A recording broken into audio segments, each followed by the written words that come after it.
58 घड़ी कर्म की और 2 घड़ी धर्म की, ऐसा क्यों? एक नगर में एक धनवान सेठ रहता था।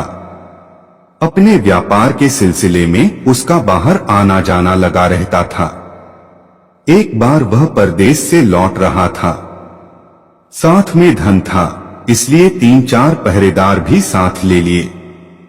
लेकिन जब वह अपने नगर के नजदीक पहुंचा तो सोचा कि अब क्या डर, इन पहरेदारों को यदि घर ले जाऊंगा तो भोजन कराना पड़ेगा।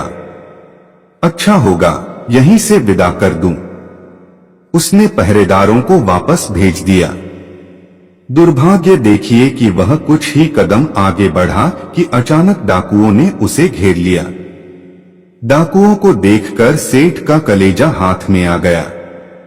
सोचने लगा, ऐसा अंदेशा होता तो पहरेदारों को क्यों छोड़ता।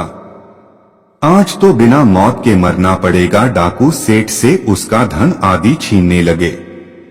तभी उन डाकुओं में से 2 को सेठ ने पहचान लिया। वे दोनों कभी सेठ की दुकान पर काम कर चुके थे। सेठ ने एक बार उनके बच्चे बीमार होने पर उनकी मदद की थी। सेठ को याद आया, उसने उनका नाम लेकर बोला, अरे तुम फलां फलां हो क्या? अपना नाम सुनकर उन दोनों ने भी सेठ को ध्यानपूर्वक देखा। उन्होंने भी सेठ को पहचान लिया। उन्हें लगा, इनके यहाँ पहले नौकरी की थी, इनका नमक खाया है।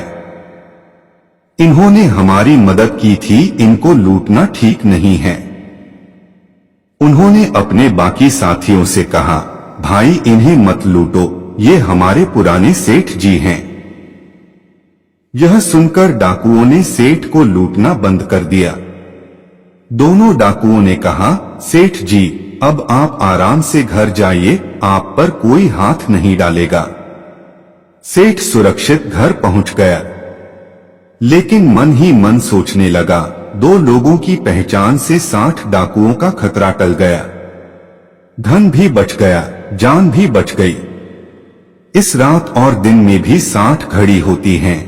अगर 2 घड़ी भी अच्छे काम किए जाएं, तो 58 घड़ियों का दुष्प्रभाव दूर हो सकता है।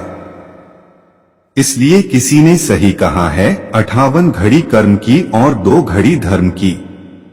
अगर कहानी अच्छी लगी हो तो आप भी एक अच्छा कार्य कर दो। कृपया करके चैनल को सब्सक्राइब करें, लाइक और शेयर करें। धन्यवाद। आपका दिन शुभ हो।